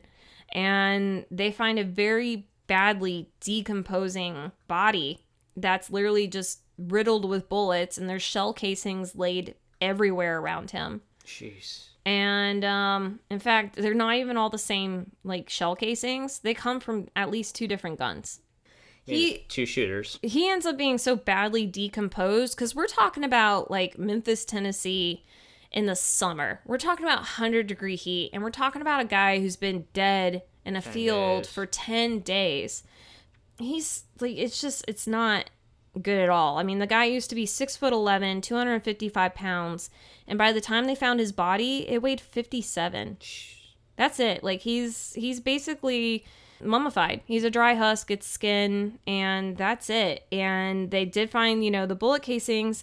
The autopsy does end up showing 4 skull fractures in his head. He had multiple rib fractures, fracture to his right shoulder, but he's, like, so badly decomposed that in order to actually identify him, they're going to have to go through dental records. Yeah. In fact, like, obviously there was no open casket. I mean, they did call and notify his mom, but they couldn't let her go see that. Yeah, not at all. Which is, good on the officers for that. Like, that no mother or anybody should have to, like, see their loved one in that state. In the autopsy, it would go on to show that Lorenzen had actually been shot 5 times. And he'd been shot by 2 different guns. And so he was shot twice in the skull, twice in the chest area around the heart, and then once in the forearm, which to me sounds really, really personal. Yeah. And it also sounds like, okay, there's a couple things to me. Like, there's a ton of bullet casings, but he's only shot 5 times, which is like, and you can hear it on the audio. Like, that's way more than 5 shots. Like, maybe you're just a really shit shot. I don't know. That's what it seems like. And then, in the head, in the chest, either you're a better shot than I thought, or that just sounds like really personal.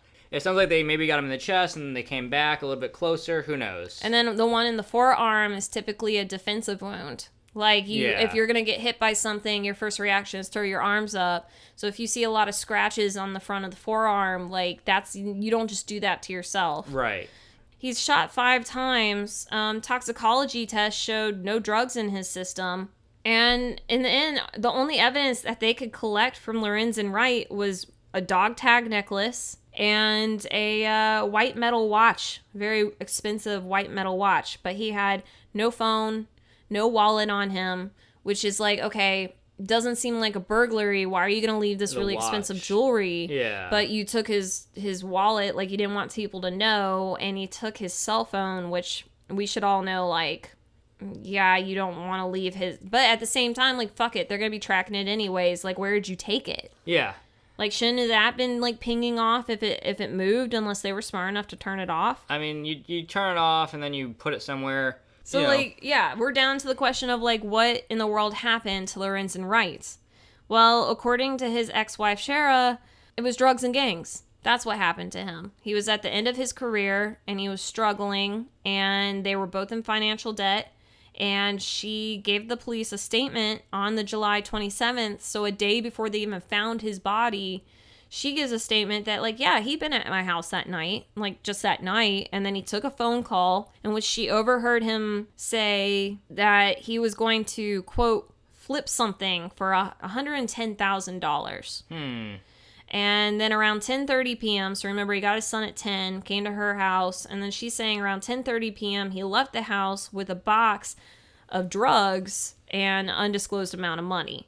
And then she claims he gets in a car driven by unidentified people, obviously, and then she never sees him again.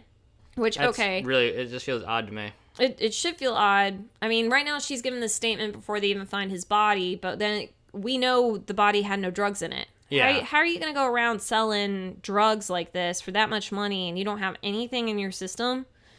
And then also... The one honest drug dealer who doesn't test their product? Right? I mean, you don't gotta get high on your supply, but okay, anyways. And then also, here's the thing. Why did you not say anything when he just disappeared? Yeah. His mama was the one searching for him, not you, but you're the last one to see him. Okay, yeah, okay. Well, a lot of other people have a lot of the same feelings about her too. Especially because the fact that she's making these claims like, oh, there's mysterious gunmen and he gets in this car and I saw nobody. So Shara told the police that Lorenzen had owned a shotgun and a handgun, by the way. And then they go on and search her house on August 1st, 2010 there in Memphis. And what they end up finding is no guns, no weapons. But they do find burned pieces of metal and a letter that's addressed to her and Lorenzen. But at the time, it didn't seem like law enforcement officers did anything with this. It doesn't seem like that was actually placed into evidence. Yeah, it's just an oddity. So then Shara goes on to claim that she asked if she was being looked into as a suspect at this time. And then she claimed that the police told her she wasn't. Quote, they was like, no, it was just kind of a person of interest. They said that the list was long and wide and they didn't have any real suspects. And the cops are saying, we didn't fucking say that ever. We would never say that. Say. Go watch a serial crime. Go watch Ice Cube. And yes, get smarter, God. Anyways, it's just like they have everything against them. Like, first off, they have everyone in the community wanting them to solve this case. This is the hometown kid. Yeah. Everybody knows his name. Every kid that's growing up in Memphis that plays basketball thinks this guy is a hero. So yeah, people they're upset that he's dead and they want to know who did it. Mm-hmm. But at the same time, we have a call that wasn't reported. We have 10 days gone by. So whoever killed him has a 10-day lead. We're basically already hitting a cold case. Yeah, absolutely. To top it off, as the police are doing the digging into Lorenzen's life, they are realizing that things aren't as squeaky clean as Lorenzen seemed to be. They're starting to realize, the amount of debt that he's in, despite the fact that he's probably earned around $55 million. He's on the verge of bankruptcy. The couple actually had 2 homes in foreclosure. And Shara's over here claiming that they're just bouncing checks left and right. Then the police go on to find out that 2 years before his death, Lorenzen had been forced to end up selling 2 of his expensive luxury cars to a drag racer named Bobby Cole, who himself had connections to a notorious drug syndicate. So they're like, oh, okay, well maybe Shara's claims of him selling drugs aren't so far-fetched. Yeah. But they look into it and they're like, no. I mean, yes, he sold the cars to this guy, but the way Lorenzen lived his life, we already said he loves cars. He buys them like they're fucking trading cards. And if he's bored with one, he's needs money, he's just gonna go sell it. Sell it off, yeah. So they looked into it and he sold the cars, but it didn't really seem like he knew what, It's the end of the case there. It's end of his problem. It's like you selling your car on Craigslist and then finding out it's used in a kidnapping. That sucks, but it's not really your problem. Yeah, it's not your car anymore. Yeah, he really had nothing to do with it. But obviously it brings a negative light to this poor guy who's been murdered, and it gives just yet another reason why this is a case that might never get solved. And as it gets colder, life moves on. And other things start to happen to the family that seem to be more important. So, for instance, 14 months after his death, Shara would actually get a $1 million life insurance policy payout. The thing about this is that this is supposed to be for her 6 kids, not his ex-wife. That is not how that went. I kind of was going to assume, just based on this week's topic, that it wasn't going to be. She ends up having a dispute in the circuit court over how this is spent. Again, yeah, it's supposed to go to her kids. Yeah. But what we hear is that it goes to new houses and it goes to cars and it goes to clothes. Essentially it goes to Shara. Yeah. Not her 6 children who need this to live off of maybe for the rest of their lives as the last thing their dad ever gave them. Right. So that's unfortunate, and she goes to court, and she ends up agreeing to a confidential settlement, so we'll probably never really know, how that broke down. And to top that off, Lorenzen's family is also dealing with the county and their giant fuck up with the dispatcher and the call that never went through. The fact that their son's murder probably should have been being looked into a week earlier, and it's not. So they end up actually getting an undisclosed sum in a legal settlement because of their massive fuck up. Yeah. And so it seems like there's not a whole lot of leads, and the family's kind of moved on to dealing with money disputes. And that's where it kind of starts going cold. Like, it almost seemed like as much as a lot of people were still asking the local police department, like, are you still into this? Like, what's going on? What's going on? Years start to go by where nothing's going on. This is just literally a cold case. Yeah, it's not what you want to see with someone who's been famous and kind of touched the community like that. I mean, yeah, it's not what you want to see with anybody. But you're right. Like, here's a person at least where your, like, face is foremost and, like, you'd think at least this would get solved. And it's not. Until, I don't know, it just, things start to get really weird. So Shira's Ori remarried. Yep. And in 2015, she decides that she's going to publish herself a romance novel.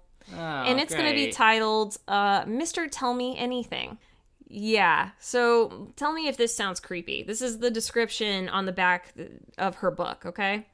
So, falling in love with the same man of her dreams over and over again was not a difficult task for Sharon Robertson.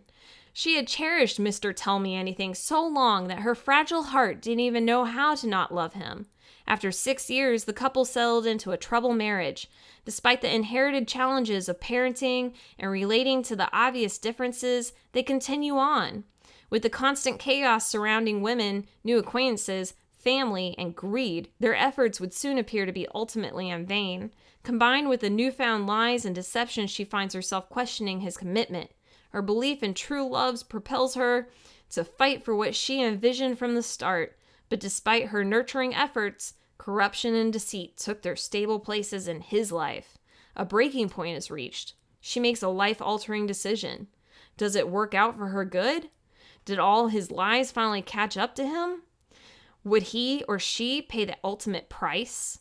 That one sounds a little bit odd. I don't really like that description, especially with the situation she found herself in. And a lot of people say it almost seems like 99% of this book is based on, like, real life experiences.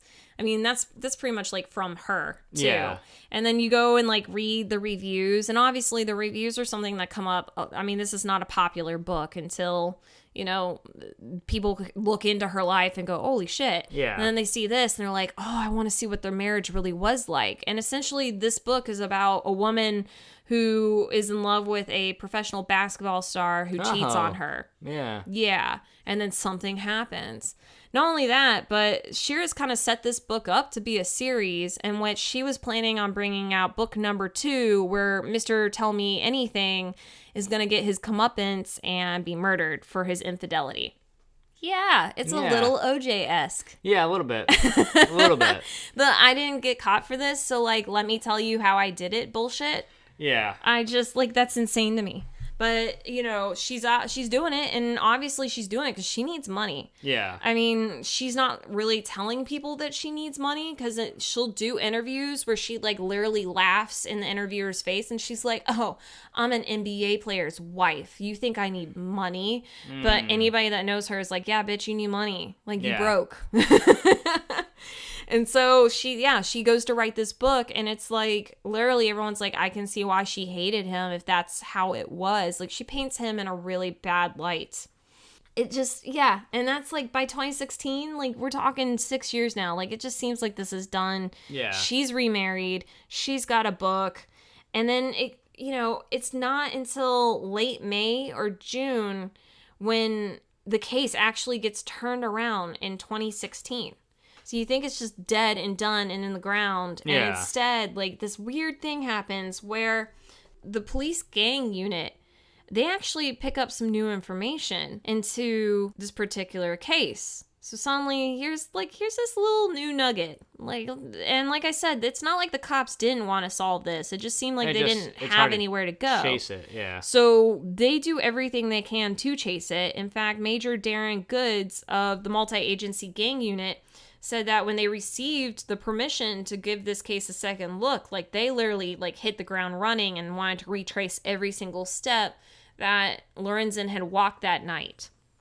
So soon that information actually made good, and the next thing you know, the police are out in a lake down in Mississippi on November 9th, 2017, Walnut, Mississippi. It's about 75 miles southeast of Memphis. And they happen to recover a gun that was used in this case. Jeez. Yeah, like, it just seems like like... a weird... I mean, like, that's just so specific. And, yeah, it's because they had an informant. So now the police have a weapon.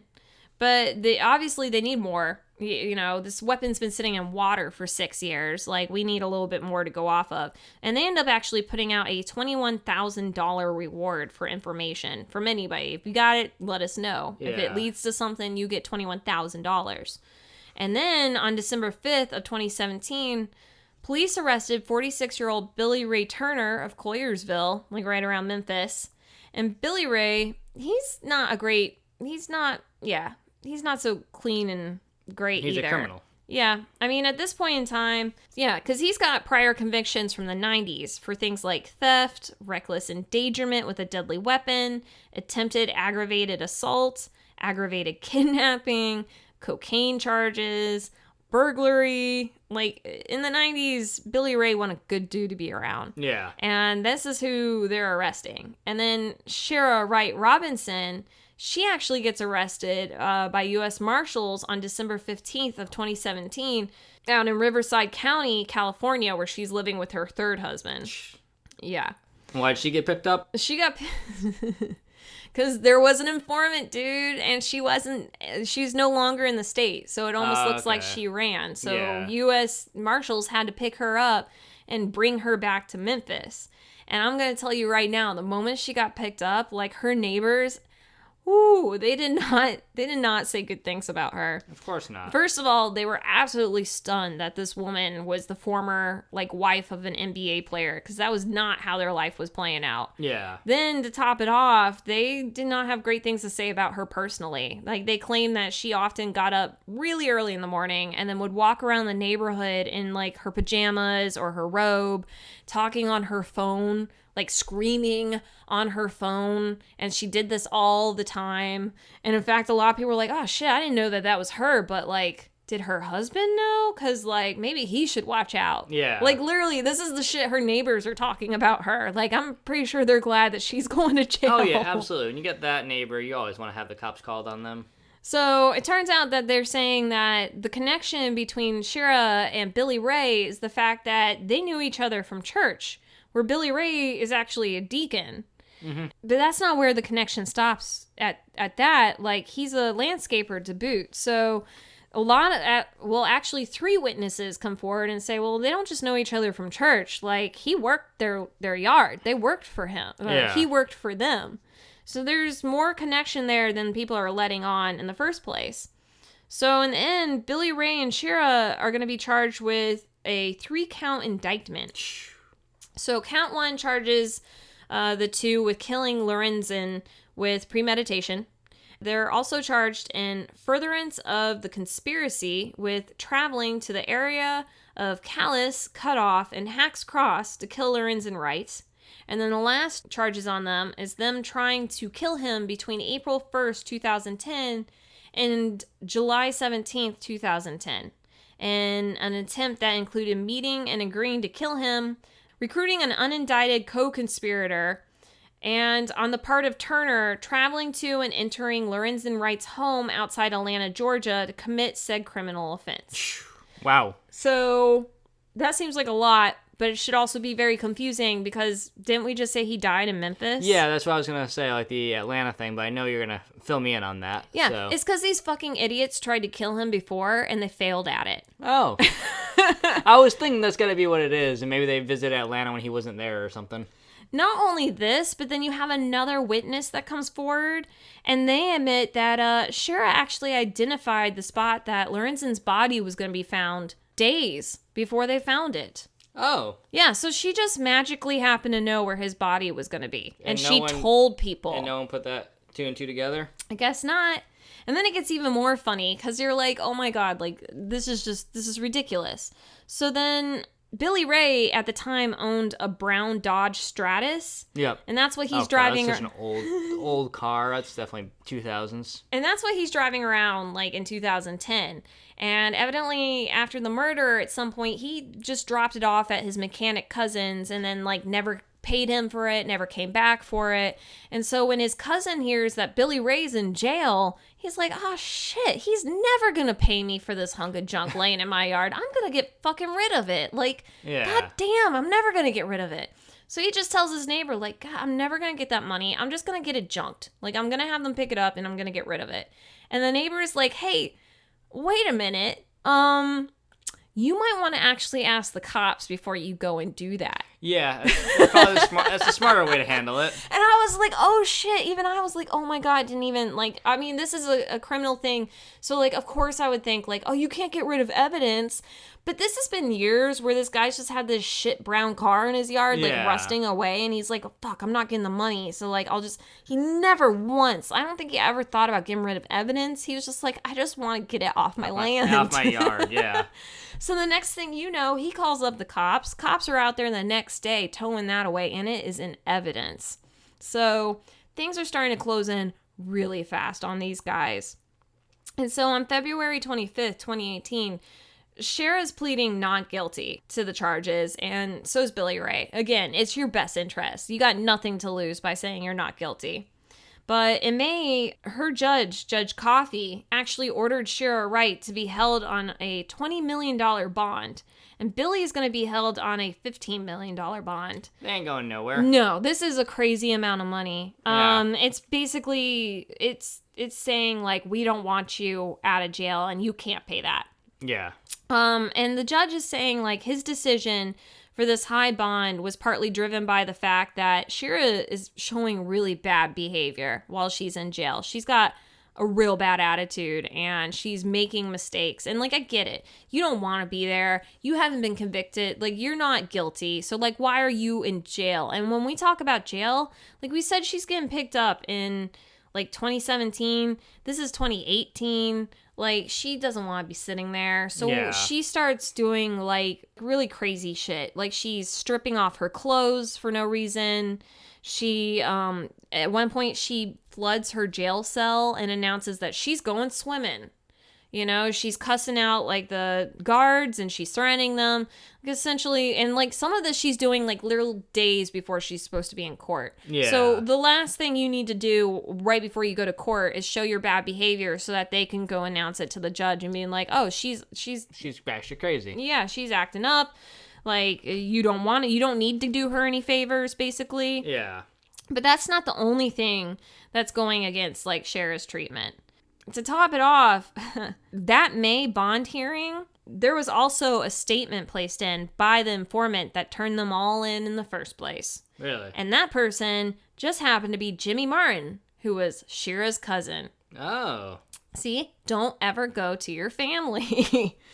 They don't actually have as much responsibility to you as you think, especially your cousin. Yeah. So right now, Jimmy is currently serving 20 years in prison for murdering his girlfriend in 2012. So Jimmy also has nothing to lose. Yeah. At that point, you don't. Yeah. Essentially, Jimmy is trying to make a deal. Hey, I've got pertinent information. You want this information? We can talk. And boy, did he have information. Well, yeah, Jimmy ends up claiming that he's actually the third co-conspirator, and he's been a part of every step of this plan, and every step of this plan is Shara's. Huh. He says that he was present when Shara and Billy were sitting there planning to kill Lorenzen in Atlanta. So he says they went to the home in Atlanta, and they climbed through a window that Shara had actually left unlocked for him in Lorenzen's house. They climbed through, but they didn't go through with the murder because someone else happened to be home with him. Probably the girlfriend that she wanted murdered at the time or two. Yeah, probably. But still, you can't... Either way, they're chicken shits. They run out. They don't do what they plan. And they don't actually end up murdering him. So Shara goes out of her way to start sending Lorenzen texts. So she's sending him texts. Sexting. It's the thing that the millennials do nowadays. She's basically like doing everything she can to convince him that he needs to come up to Memphis, visit her, and he might have a good time. It's in his best interest. Yeah. Hence why all of a sudden he's there and he's going to her house. And oh, hey man, I gotta go deal with this. Might not have been my crazy, bitch ex is driving me crazy. It might be more like, I'm hey, gonna get some. Yeah, hey, hurry on home. And maybe because people with this kind of relationship, you got 6 kids, you have a history. It's not like saying there's not a possibility. Yeah, I suppose so. I mean, I guess I wouldn't ever go back, but that's just me. Okay. Well, she's doing this all the way up until the day before he dies. And that's the whole reason Lorenzen even comes up to Memphis in the first place. So then Jimmy claims that a few days after Lorenzen died, get this, that's when he and Billy actually go back to the crime scene to pick up the gun they dropped. Oh, and maybe some of the shell casings. That wasn't too smart. I mean, not all of them, because when they found the body, there was still a shit ton of shell casings. Yeah. But they literally dropped a fucking gun and didn't come back for days to pick it up. And also that's when I think they picked up the cell phone and the wallet too. So not the brightest. No, these guys are so freaking stupid. And it's also like they left the cell phone. So this thing was pinging forever. Had the 911 dispatcher done her job, they might have caught these guys coming back to a murder scene. Not only that, but you dropped a gun and you went back days later. They're not the brightest ones, obviously. It's just mind numbing how ridiculous this is. So, and just guess where that gun ended up. By the way. Is that the one that ended up in the lake? It sure is. So that's why they knew exactly 78 miles away where to go digging into some random off-the-road lake and found a handgun pertinent to the case. Huh. Yeah. So that's exactly, we know that now that's what blew this entire case wide open. Yeah. So as of July 10th, 2019... So this blew the case wide open, which is why she got that high bond price. Because even though, her lawyers are arguing, look, she's never had any major convictions. She's a major, member of the community. She's not going to run. What are you talking about? In fact, their whole plan right now is to talk about what a beaten woman she was and how Lorenzen beat her until her face was disfigured and that he beat her kids and, all sorts of stuff to paint another dark light on this guy. But in reality, they got him. Yeah. They got him. And in fact, she's throwing such a hissy fit that as of July 10th, 2019. It's 2 weeks ago. It was. 2 of Shara's lawyers, they ducked out on her. They said, we literally cannot deal with her anymore. At that point, their relationship had deteriorated so much that she was just incapable of working with them. That's when you know it's bad. Yeah, and then the judge had to appoint a new lawyer to her and was like, you need to actually work with him. That is my order to you. And then she's just like, yeah, we'll see. I probably will go try and get a different lawyer through my family. That's not how you're supposed to do it. And like we said, here the defense is going to use this argument hey, she's beaten, whatever happened, it happened because she was put into a corner. Yeah. And then the prosecution is just basically planning to say that Shara is essentially a financial nitwit and ended up killing her philandering ex-husband to get that $1 million that she literally spent in less than a year. And so Shara and Billy Ray, they were supposed to face a judge in Shelby County on September 16th of 2019 this year. When Shara Wright totally upended that, by the way. What does she do now? Well, at the time, she was facing life in prison plus 50 years if she was convicted. That's a good chunk of time. However, July 25th, 2019, just a couple of days ago, Shara changed her plea. She is now pled guilty. Huh. Yeah, did you see that coming? No, I did not. I figured she'd keep playing the non-guilty card. Well, what she's saying she's guilty to is the facilitation of murder in the first degree. She's saying, I didn't kill him, I planned it. Yeah. And basically, she's saving her own ass is what it is. We just said that she was going to get life plus 50 years. She is now sentenced to 30 years in prison, where she must serve at least 30% of her sentence But she is getting credit for the time already spent in jail, that time she's been sitting there causing a muck. Like, that counts. And she now is eligible for parole in 7 years. Jeez. In 2026. I don't think that's the person you need to let out. No. If they're this crazy. Shira ends up saying that she's pleading guilty for her children. To quote her, "I'm just going to say, because of my children, I have made this decision, and because of them, I'm not going to go into many more details right now, but I'm just going to say everything is not what it seems." So, like, she's pleading guilty, but she's trying to throw shade on it and say, like, it's not what you really believe, and I'm just pleading guilty. It's a weird way to saying anything. It's a real weird way to saying you're guilty when you're actually guilty, but you want people to still think you're not because you're an idiot. But whatever.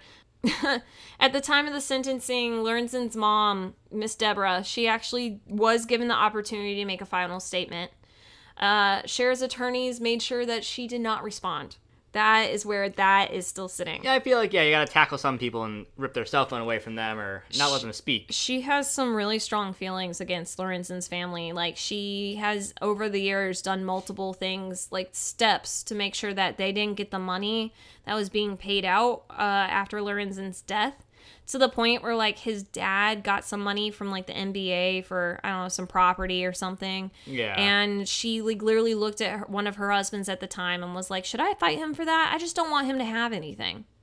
Like, she's just a very... That's fucking crazy. She's just a very, like, money-hungry person. Yeah. But at this point in time, like, she's guilty and she's going away to jail for 30 years, most likely because there was undeniable proof and a witness that was like, yeah, me, I did that. Here's this thing. And it came true. She's the one who came up with it, yeah. And, and that's just, like, how that's going out for them. And, like, in all honesty, like, Billy Ray he still faces trial in September. But at this point, you've got two people who are behind bars admitting guilt. Yeah. So I don't think he's got a whole lot going for him. And in the first place, he was going to have to testify against her anyways if he was going to try to save, like, his ass. Yeah, save his ass. He'd have to testify. But Cher's troubles are not totally over, beside the fact that she's stuck in prison for at least another 7 years. The other thing that happens now is because of her guilty plea, not only is Lorenzen's family, they've made sure to say that they're going to be at every parole hearing saying that they do not want her out. Yeah. That is not what the family sees is like justice. And not only that, but again, the fact that she pled guilty, that allows her children with Lorenzen to now have the ability to file a wrongful death claim against their mother. She killed their dad, and then she took all the money that was basically left to them. So of all their children together, all 6 of them, all of them except one are over the age of 18. They have every right to do this, and in fact, they have a year to make their minds up whether or not they'll do this. The younger one obviously doesn't have that ability since they're under 18, but whoever is like their guardian will. And as of right now, I think that's Shira's ex-husband. But if Miss Deborah were to get legal guardianship over her granddaughter or grandson, whichever this child is, she could then file the claim against Shira. But either way, like, her legal troubles are by far not over. Oh yeah, it's just gonna get worse. Yep. And that's it. That's that's what happens when you want to get bitter and angry with your ex and decide they gotta die. I thought mine was crazy, but yours definitely takes a cake on that one. I mean, well, yeah, when you leave the murder weapon behind, you're like, oh shit, dude, did you remember that 3 days ago? Oh fuck, no, I guess we'll just go back out there and touch everything. And I just don't get how you'd forget that for 3 days. It's a fucking gun. And then how do you not leave so much evidence behind that, like, you get caught? Yeah, Crazy. It's just they got lucky for a few years, and then it all came crashing down. Yeah, it sure did. And I think a biggest part about that was they had too many people. Yeah. I mean, not saying that this should have happened, but, like, that's where it broke down at. Yeah, I think you invited too many people to that table, and that's a big problem. Yeah. Well, that's it. That is Crazy Exes axing their exes. Crazy Exes getting... No. Yeah, we'll figure out a title. Because Lorenz wasn't the crazy ex. He was the one who got axed. By his crazy ex. Yeah. We'll figure out... We're working on that title, guys. Yeah. We'll work on it. Yeah, but that's it. And until next time, thanks for coming by. Please give us a rating and a subscription on iTunes. I would love to see some new comments. That would be nice. Yeah, if you send us that, we also have our stickers still. So if you guys want a Snafu sticker, just send us an email with screenshot your review, and we'll send it over to you guys. Yeah, and until next week, we're going to tell you guys to have a good one. Have a good one, guys. Clink, clink. Bye.